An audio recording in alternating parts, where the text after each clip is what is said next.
過ぎてゆく時の中あなたを思い出す物憂げに眺める画面に映った二人笑ってた知りたくないほど知りすぎてくことただ過ぎる日々に飲み込まれたのそれでもただもう一度だけ会いたくてあなたの言葉にうなずき信じた私は一人置き去りに取り忘れる見えていたはずの未来も指の隙間をすり抜けた戻れない日々のかけらとあなたの気配を今でも探してしまうよまだあの日の二人手を伸ばしてる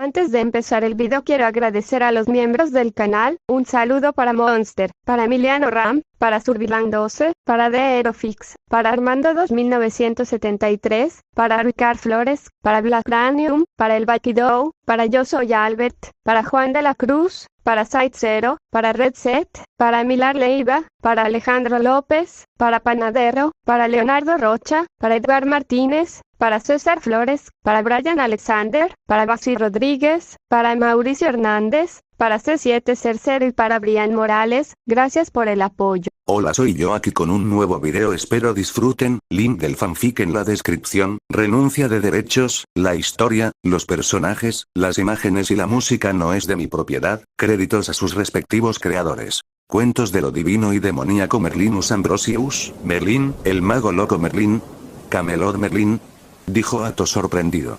La biblioteca en realidad tenía libros de diferentes panteones y culturas. No debería ser tan sorprendente, ya que probablemente fue similar a cuando encontró la máscara Oni en el tesoro de Anteas. Shiva dijo que los panteones no podían interferir entre sí a menos que fueran invitados, pero aún no podía entender la segunda parte de la llamada ley antigua. Si el mundo realmente actuó por autopreservación, entonces prohibir las interacciones entre el equivalente divino de las bombas nucleares fue la elección correcta, pero ¿por qué colarse en la última parte? ¿Por qué permitir la posibilidad de una guerra entre panteones al permitir que los panteones se inviten entre sí? ¿O fue la invitación parte de la ley, algo que los panteones descubrieron por sí mismos? Bueno, no hay otra manera de que esto termine en la biblioteca de Circe. Que yo sepa, Merlín nunca estuvo ni remotamente relacionado con la mitología griega, pensó, abriendo con cautela el libro. A diferencia de la apariencia exterior del libro, las páginas estaban impecables, como si el polvo simplemente no pudiera atravesar la cubierta. Las palabras en las páginas estaban escritas en la misma cursiva elegante, pero brillaban de color púrpura rojizo en lugar del dorado brillante de la cubierta. No perdió el tiempo e inmediatamente comenzó a leer, sus ojos azul oscuros se iluminaron brevemente con emoción reprimida. Mientras escribo esto, mi corazón sangra como lo decretó la espada de los benditos. El mundo repugna a mi mismo ser como así lo decretó la voz del bienaventurado. Podría buscar refugio y recuperarme, tramando mi venganza, pero no creo que lo haga. He corrido suficiente. Moriré en mis propios términos. Mi piel será mi papel, y mi sangre mi tinta. Este libro comprenderá lo que he aprendido después de indagar en lo divino y lo demoníaco en busca de respuestas. Respuestas que desearía nunca haber sabido. Haz con él lo que quieras. Bueno, esa es una manera de comenzar un libro, murmuró Athos mientras recorría las páginas blancas pálidas. De hecho, era un poco más grueso que la mayoría de los papeles, pero por lo demás, no se sentía diferente. ¿Esto es piel humana? ¿Y la tinta es su sangre? No, para empezar, Merlín nunca fue humano, pensó Athos, ligeramente perturbado. ¿Qué nivel de voluntad tendría uno para pelar voluntariamente su piel varias veces? Con la cantidad de páginas, Merlín sí tenía un factor de curación que implicaba que se había quitado la piel y esperado a que se regenerara antes de volver a hacerlo. Era un individuo verdaderamente motivado. Athos empujó el hecho de que estaba guardando piel en el fondo de su mente y continuó con el libro. Reflexionaría sobre ello más tarde, una vez que lo terminara. ¿Por qué? ¿Por qué debo ser maldecido con tal tormento? ¿Por qué me odian tanto? ¿Por qué me consideran un monstruo, me cazan? ¿Convertir los ojos de los que amo en ojos de odio? Esas preguntas surgieron por primera vez cuando Niniane, mi amada alumna, me atrapó en un tormento eterno después de escupir mi nombre. La traté mejor que a mí mismo, pero fui traicionado. La tortura no era el dolor, lo hubiera preferido así. Fue mucho peor. Mi sentido del yo se corroyó lentamente y mi conciencia se corrompió lentamente mientras me hundía en esa oscuridad turbia. Se sentía extraño. Los poderes innatos que me llevaron a donde estoy no se activaron mientras me tambaleaba, gritaba, corría y suplicaba hasta que no pude más. ¿Qué pensaría la gente de Camelot? El poderoso mago Merlín arrastrándose por el suelo sucio. Si hubiera durado más, habría superado el punto de no retorno, por lo tanto, cuando vi una oportunidad de escapar, la aproveché. Llegó en forma de una mano con garras, cubierta con suavidad. Escamas de reptil profundas y oscuras. Fue una decisión de la que muchos se arrepentirían, pero yo no, porque fue el comienzo de un viaje que atesoro hasta el fondo de mi ahora dañado corazón. Claro, tomar esa mano casi incrementó los esfuerzos del bendito, pero me puso en un viaje donde me di cuenta de la verdad. Fue irónico, tengo que decir. Una que espero que te des cuenta mientras lees este libro. En mi viaje, viajé a través de muchas tierras con la esperanza de sacudirme de encima a mis torturadores, pero los benditos verdaderamente fueron implacables. Vi muchas cosas. Cosas que eran más fascinantes e impresionantes que cualquier cosa que mi falta de imaginación pudiera conjurar. A veces, pensaba para mis adentros si así era como cualquier otro ciudadano de Camelot veía mis lamentables trucos. Cada tierra tiene una historia, ya ves. Una historia creada por sus residentes y esas historias cobran vida de la manera más maravillosa y aterradora. Vi el choque de inmortales, las moradas de los dioses y los mitos convirtiéndose en realidad. Vi reinos y pueblos partidos en dos y el cielo voltearse al revés. Sin embargo, en medio de todo ese caos, había una apariencia de orden. Había ciertas reglas a seguir. Reglas establecidas por el mismo mundo y que ni siquiera los primordiales se atreven a romper. Reglas que solo Fake puede negar.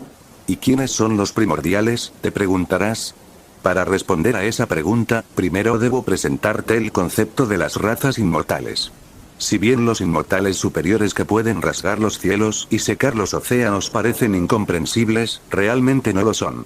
Todos ellos pueden segregarse en ciertas razas o especies, si se quiere. Eso sí, estos no incluyen a los inmortales menores, que carecen de divinidad, que requieren mucha más explicación para hacerlo. He viajado por muchas tierras, pero mi conocimiento de la mayoría de las razas es muy deficiente, después de todo, son realmente difíciles de contactar. Pero después de décadas, no, siglos de investigación, he logrado estudiar y comprender profundamente solo una raza y su contraparte, pero estoy divagando. Todas las razas tienen una cosa en común. Ya sean los teonitas, los titanes, los Itur, los ángeles o los demonios, todos utilizan una energía particularmente poderosa denominada divinidad. Los términos pueden diferir según la raza, pero fundamentalmente, la energía es la misma. Por supuesto, cómo se usa dicha divinidad también difiere de una raza a otra. A veces, los métodos varían mucho o, a veces, las diferencias pueden ser casi insignificantes. Un buen ejemplo serían los teonitas, que tienen una de las formas, si no la más versátil y útil, de usar la divinidad. La imaginación es su único grillete y, si se les da suficiente divinidad, pueden ignorar por completo los límites establecidos por su propiedad, a los que llegaré en capítulos posteriores. Al mismo tiempo, no tienen ninguna habilidad innata de la que hablar. Por otro lado, sus rivales jurados, los titanes, están encadenados por el método más común de usar la divinidad. La limitación que les impone su propiedad les afecta mucho, cimentando su inferioridad. Tienen algunas habilidades innatas, la más poderosa es la liberación de una ráfaga de energía pura, que es de gran ayuda en el combate y no consume absolutamente nada de divinidad, pero puede ser un poco agotador. Esta diferencia fundamental permitió a los teonitas dominar su territorio, casi acabando con cualquier otra apariencia de oposición, aunque parece haber presagios que insinúan el regreso de los titanes. He usado estos dos ejemplos para resaltar cuán diferentes pueden ser dos razas, aunque una raza es el antepasado de la otra. Si tales diferencias pueden ocurrir en un árbol genealógico inmortal, entonces, ¿cuán diferentes serían dos razas si se originaran en panteones diferentes? Podría continuar por muchas más páginas si necesito responder esa pregunta, pero una mejor pregunta sería, ¿eso importa? Y la respuesta a esta pregunta es mucho más simple. No. Cada raza se esfuerza por hacerse más fuerte. Para ganar más divinidad y elevar su existencia, pero lo más peculiar de los inmortales superiores es que todos los caminos hacia el poder conducen al mismo pico. Cada sistema de poder en cada panteón para cada raza inmortal conduce a una cosa. El inmortal convirtiéndose en primordial. Para convertirse en un concepto. La idea misma de que tal cosa ocurra escapa a mi imaginación y, francamente, escapa a casi todos los inmortales que existen. Después de todo, además de los que han nacido como tales, solo ha habido un ser que haya logrado la hazaña de ascender a un primordial. Era un ser con una de las propiedades más poderosas que jamás haya existido. Un ángel que una vez brilló más que las estrellas, a un dragón que incluso el abismo teme. Lucifer Morningstar. El príncipe de las tinieblas.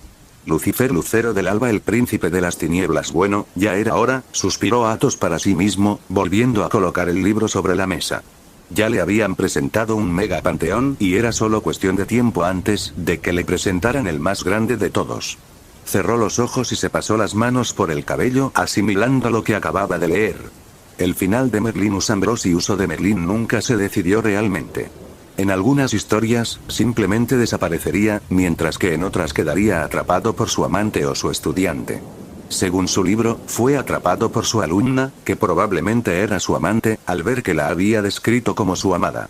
Ella había sido influenciada por o era parte de la organización Blesse, lo que sea que eso fuera. ¿Fue Merlín el blanco de su herencia? Después de todo, en muchas leyendas se le dijo que era medio íncubo, un ser escamoso sospechoso había ayudado a Merlín a escapar de su tormento y, dada la existencia de Lucifer, ¿no era razonable suponer que los demonios también existen? ¿Fue un demonio el que le había ofrecido a Merlín una salida? Merlín mencionó que el bendito se había esforzado más en capturarlo debido a que tomó esa mano. Solo hay una manera de averiguarlo. Athos volvió a tomar el libro, esperando que las próximas... Este audio ha sido creado por Puffy03, si escuchas esta marca en otro canal, significa que simplemente lo resubieron sin esfuerzo alguno. Póngase a chambear, mijo. Preguntas. Eso no es poca cosa, fíjate. Ningún otro ser en toda la creación ha igualado su hazaña de ascender a un primordial. El único otro ser que podría igualar un poco su ascenso al poder es San Wukong, el Kitian Dasen, pero incluso él no es más que un mono ordinario ante el poder de un primordial.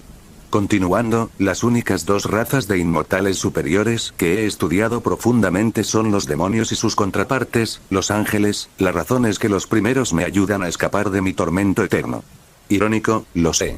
Si deseo describir la raza demoníaca, entonces debo contar la historia de Lucifer, y si tengo que hacerlo, primero debo explicar cuáles son las propiedades del alma.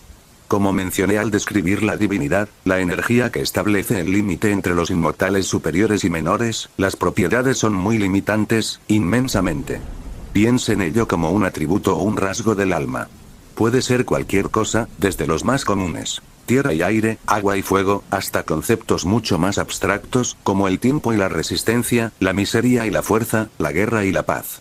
Estas propiedades del alma están ausentes en casi todos los mortales en la creación, y aquellos que las tienen, pasan sus cortas vidas completamente ajenos a ese hecho. Para la mayoría de las razas inmortales superiores, la propiedad de su alma limita las formas en que pueden usar su divinidad, pero al mismo tiempo es su único boleto para convertirse en primordial. Si, por ejemplo, un inmortal superior posee la propiedad del alma del agua, solo puede aplicar su divinidad de tal manera que se ajuste a su propiedad. No pueden usar su divinidad para conjurar fuego de la nada, ni pueden manipular la tierra, ni pueden formar huracanes que erradiquen ciudades. Pero al mismo tiempo, pueden usar su divinidad para llamar a la lluvia, formar tsunamis y tragar archipiélagos. Sin embargo, una pequeña llama puede ser un desafío. Esta es la razón por la cual razas como los teonitas son tan poderosas. Zeus, el rey del cosmos de los teonitas, es conocido por tener dos propiedades, rayo y orden. Sin embargo, podría inundar una ciudad entera con agua salada si quisiera, pero tendría que usar mucha más divinidad que si desatara una tormenta eléctrica. Por supuesto, una vez dicho inmortal asciende a primordial, limitaciones tan absurdas serían superadas fácilmente y es común que los inmortales tengan múltiples propiedades de alma, pero una limitación es una limitación. Ahora que he dejado de lado las propiedades del alma, permítanme comenzar con una historia impregnada de traición y amor, odio y bondad y una sed interminable de poder. La historia de Lucifer Morningstar. Una historia de lo divino y lo demoníaco. Entonces, hay una gran diferencia entre los inmortales menores y superiores, donde solo los inmortales superiores pueden usar la divinidad. Los inmortales superiores se dividen en diferentes especies según el panteón. Los diferentes panteones pueden tener diferentes sistemas de poder, como el método griego de fusión alma-cuerpo, pero la etapa final de todos los sistemas de poder lleva a que un inmortal se convierta en primordial. Los inmortales sin una propiedad de alma no pueden convertirse en primordial, resumió Athos en su cabeza, digiriendo la gran cantidad de información. Espera, ¿tengo una propiedad del alma?, pensó Athos de repente. Le habían dicho que estaba contaminado con caos, y esa era la razón de su título de Fatebreaker. El ritual había aumentado dicha contaminación, pero ¿era realmente una propiedad del alma? ¿Se pueden heredar las propiedades? Su contaminación parecía diferente en comparación con la propiedad inherente de Zeus de Lignin. Lo pensó durante unos segundos, pero negó con la cabeza después. Cruzaría ese puente cuando llegara allí. No tenía idea de cómo ascender, y pensar en su ascensión primordial ahora era ridículo. El único ser conocido que tiene alguna vez lo hizo Lucifer Morningstar, y eso fue de los numerosos inmortales en toda la existencia. Sacudió la cabeza una vez más, volviendo su atención al libro. No tenía ni idea de cómo cambiarían otras mitologías para adaptarse al universo Riordan, ya que en realidad no era fanático de las otras dos series de mitología escritas por el mismo autor. Por lo tanto, no tenía idea de si dicha serie de mitología era canon en este universo. Además, todavía no tenía idea de cómo era la mitología hindú en este universo a pesar de que había conocido a uno de los seres más poderosos, y la mitología abrahámica en particular era una de las que estaba aún más confundido. Pasó la página, la anticipación era evidente en su rostro, pero duró solo una fracción de segundo. Joder. Claro que tenía que estar en blanco. Justo cuando sale lo más interesante. Maldijo Athos, mirando una página en blanco. Pasó el resto de las páginas con la esperanza de que el resto se completara, pero fue en vano. Las últimas páginas estaban completamente en blanco como si Merlín se hubiera olvidado de ellas. Esto no puede ser, Athos entrecerró los ojos ante las páginas en blanco. Tiene que haber una razón. Examinó cada página en blanco de arriba a abajo, hojeando cada una con cuidado antes de que finalmente encontrara algo. Se dio cuenta de que cada vez que sus dedos tocaban una página en blanco, emanaban leves ondas de su superficie como si estuviera tocando agua. Era increíblemente débil y algo que nunca habría captado si no tuviera una vista mejorada. ¿Es la niebla?, preguntó Athos, confundido. ¿La niebla le impedía leer sobre otras mitologías? No, eso no puede ser. Si ese es el caso, todas las páginas del libro estarían en blanco, incluido el nombre del autor. Bueno, supongo que tendré que comentarlo con Hécate, suspiró Athos y colocó el libro en su reloj, profundamente decepcionado por el hecho de que no pudo seguir leyendo, pero esa emoción se desvaneció en el momento en que miró al gigante estantería en la habitación. Se levantó de su cómoda silla y caminó hacia ella, cada paso resonando en la silenciosa biblioteca. Los otros 3 libros de la colección de Circe eran sus diarios personales. Aunque eran inmensamente valiosos ya que contenían descripciones detalladas de sus numerosos experimentos, los ignoró por ahora, su atención se centró en la sección Todo lo mágico. Esta era una de las principales razones por las que quería acceder a la biblioteca de Circe.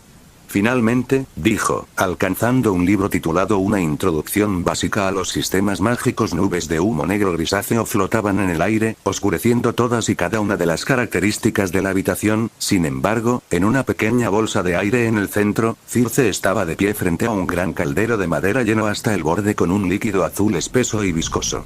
Parecía tener vida propia. Giraba y giraba, formando extrañas formas monstruosas que partían, gruñían y mordían el aire.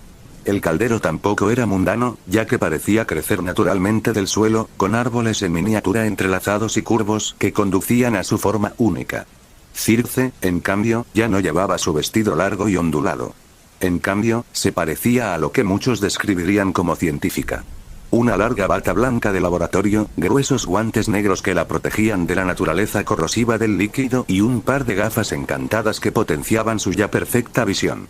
Pero su cabello oscuro que estaba trenzado con hilos de oro era exactamente el mismo. Sus ojos se entrecerraron en concentración y sus cejas se levantaron y bajaron mientras realizaba un procedimiento increíblemente delicado. Delante del caldero había numerosos ingredientes, que iban desde los más comunes hasta los más exóticos.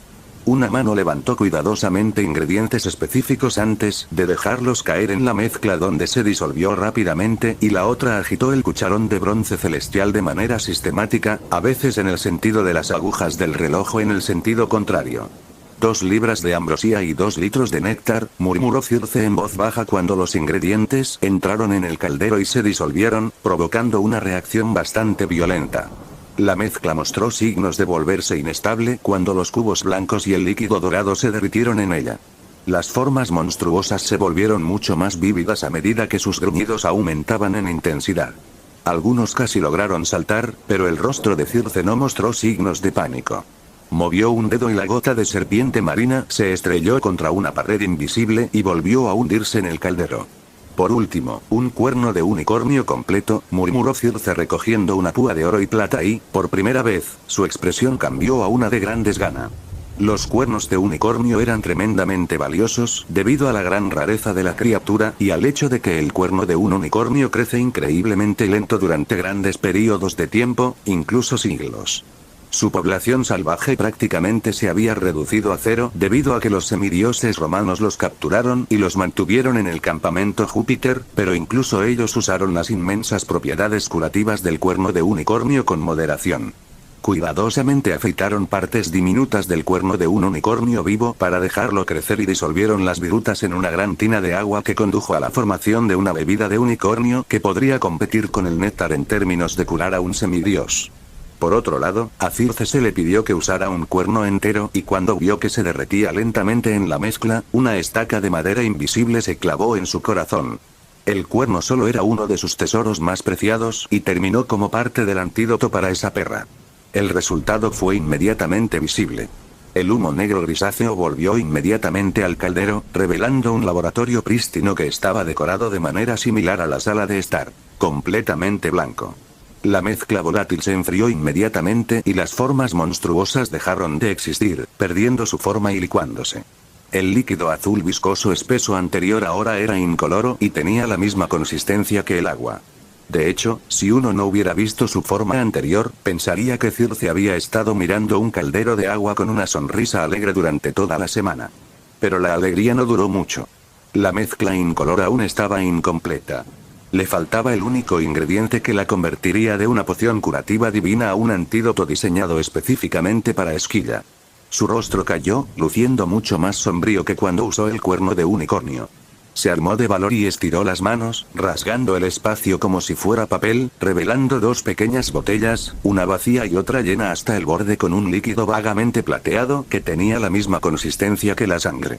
Las 2 botellas eran sus posesiones más preciadas.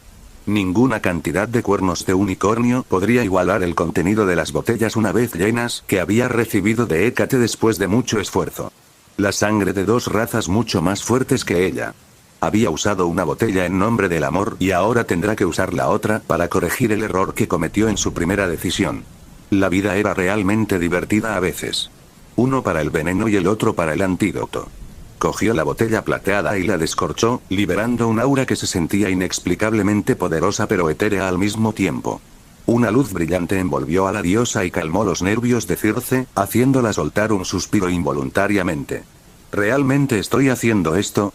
Se mordió el labio, sus ojos contemplando si realmente debería usarlo. Pasaron unos segundos pero finalmente cedió, vertiendo el contenido de la botella en el caldero. Ellas consecuencias de romper el juramento no eran algo por lo que ella quisiera pasar. Incluso los dioses mayores dudaron ante el río Styx, entonces, ¿cómo podría ella, una diosa increíblemente débil, hacer algo? El líquido incoloro dentro del caldero comenzó a condensarse, brillando con un tono similar al de la astilla y, en unos pocos minutos, la gran cantidad de líquido anterior se había convertido en una pequeña gota. Brillaba con una plata tan brillante que era casi blanca.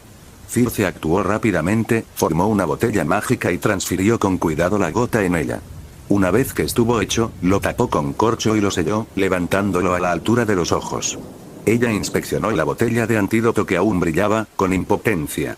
Si la sangre de las 2 razas en su espacio personal no estuviera muy diluida, entonces no tendría motivos para hacer un antídoto. Ella no habría necesitado hacer el veneno en primer lugar. Solo verter la sangre púrpura en la piscina habría funcionado y simplemente verter la sangre plateada habría curado a Esquilla. No sirve de nada llorar por la sangre derramada, suspiró Circe antes de chasquear los dedos. Su atuendo científico se transformó y se retorció antes de convertirse en un vestido largo, que era completamente negro como si estuviera de luto por algo. Es hora de ver a ese tirano. Circe se dirigió lentamente a la biblioteca, cada uno de sus pasos parecía que le causaba dolor. Caminó por los pasillos y las habitaciones, ignorando a sus alumnos que la miraban con rostros preocupados y pasando junto a sus animales domesticados antes de entrar en una habitación con una gran bóveda transparente como techo. Numerosos estudiantes llenaron la biblioteca, pero sus ojos inmediatamente se dirigieron a una mesa no muy lejos de ella y sus cejas se levantaron con sorpresa. Un hombre con un traje negro y azul estaba sentado en medio de una fortaleza de libros. Introducción a los sistemas mágicos, magia rúnica, establecimiento de conexiones con lo primordial, razas divinas, manipulación de la niebla, cultivo. ¿Los leyó todos? Pensó Circe incrédula. Ella pensó que su solicitud de acceder a la biblioteca era simplemente un juego de poder, para quitarle el núcleo de su universidad, pero nunca pensó que él estaría realmente interesado. Después de todo, si fuera tan poderoso, ¿no debería saber la mayor parte de lo que hay en la biblioteca? Las elegantes cejas del hombre estaban fruncidas por la concentración mientras leía, tomando sorbos ocasionales de una taza de café a su lado. Se acercó sin poder recuperar su curiosidad y echó un vistazo al libro que estaba leyendo. Caos Magic y sus aplicaciones. Este es el lugar, ¿no es así?, murmuró Zeus, mirando hacia abajo a una vista bastante desconcertante. Estaba en su habitual traje a rayas, flotando en medio de un cráter insondablemente gigantesco que se extendía por una distancia monstruosamente grande y se extendía igualmente profundo en la tierra. De hecho, el final del cráter no podía ser visto por el ojo mortal, los bordes se difuminaban en un horizonte marrón azulado. Parte del océano Pacífico Norte había inundado la mayor parte del cráter, formando una gran masa de agua, disminuyendo drásticamente los niveles del mar y al mismo tiempo reduciendo la amenaza del cambio climático. Habían pasado solo 3 meses desde la caída, pero los humanos, después de estabilizarse un poco por las réplicas, ya habían nombrado el cuerpo de agua antes mencionado como extensión Crátiras. Su adaptabilidad fue realmente asombrosa. Lo es. Actualmente estás parado directamente sobre la tumba del monte Otris, respondió la Moirai, aún sellada en lo profundo de la semilla del caos. Bien. Ya es hora de que me deshaga de ese molesto peso. Ya tenemos suficiente sobre nuestros hombros, dijo Zeus y se tronó el cuello antes de respirar profundamente. Levantó sus brazos, que ahora estaban envueltos en un relámpago azul brillante hacia el cielo, mientras aprovechaba sus enormes reservas de divinidad. Cerró los ojos, enfocándose en las espirales grises que emergían de los 12 tronos en el monte Olimpo, antes de comenzar a arrastrarlos lentamente hacia su posición. Lo había hecho 2 veces antes. La primera vez fue justo después de la primera titanomanquía y la segunda fue hace 3 meses cuando ocurrió la caída. Esta sería la tercera vez que manipulaba el peso del cielo, y esperaba que fuera la última. Las 12 espirales salieron lentamente del bolsillo espacial del Olimpo y serpentearon hacia la posición de Zeus. La expresión del dios del relámpago era de concentración mientras enhebraba cuidadosamente las 12 espirales juntas. Pasó de las 12 a las 10. De 8 a 6. 6 a 4. 4 a 2. Los ojos azul eléctrico de Zeus se abrieron de golpe, su pupila izquierda tomó brevemente la forma de un loto marchito púrpura. El cielo previamente despejado no se parecía en nada a como era antes. Nubes grises cubrieron los cielos, extendiéndose mucho más allá del horizonte mientras un relámpago parpadeaba débilmente en medio de ellos. Fusible. Gritó Zeus y los 2 grandes zarcillos de nubes grises se precipitaron hacia abajo, directamente hacia él, entrelazándose en el camino. Sus ojos brillaron de color azul brillante por segunda vez cuando estiró sus 2 manos para recibir el embudo de nubes. Auge. Argr. Dejó escapar un gruñido mientras empujaba hacia atrás contra el peso del cielo. El peso era tan psicológico como físico, por lo que incluso él, un rey del cosmos, tuvo que luchar debajo de él. Es hora, pensó, y justo cuando el cielo estaba a punto de empujarlo hacia la extensión Crátiras, su figura brilló, siendo reemplazada por un pequeño pilar negro que comenzó a crecer, empujando hacia atrás contra el peso del cielo. Zeus apareció a unos kilómetros de distancia, el sudor corría por su frente pero su expresión de concentración era la misma. No había terminado. Levántate. Dijo, cerrando los dedos en un puño y al mismo tiempo, quemando una asombrosa cantidad de divinidad. Una gran isla, de unos 10 kilómetros de largo y ancho, brotó del agua de mar debajo del pilar. Auge. La parte inferior del pilar se estrelló contra la masa de tierra, casi pulverizándola, pero vertió aún más divinidad en ella, estabilizando la estructura. Mientras tanto, la mitad superior del pilar se estrelló contra el cielo, empujándolo con tal fuerza que pasó las nubes grises y entró en la estratosfera antes de detenerse. A la mierda, mi espalda. Gimió Zeus, estirando sus músculos y haciendo crujir su columna. Su rostro estaba sudoroso pero saludable incluso después de gastar suficiente divinidad para poner a cualquier dios menor en coma. Después de todo, su título de Cosmos King no era para presumir. Finalmente, la situación de esquí está resuelta. Tienes entrada. El camino de la tregua se está desarrollando, dijo de repente la Moirai, interrumpiendo el calentamiento de Zeus. ¿Quién es? ¿Qué tan lejos? Respondió Zeus, sin dejar de estirarse, completamente imperturbable. Encélado y Vía. A 2 días de aquí.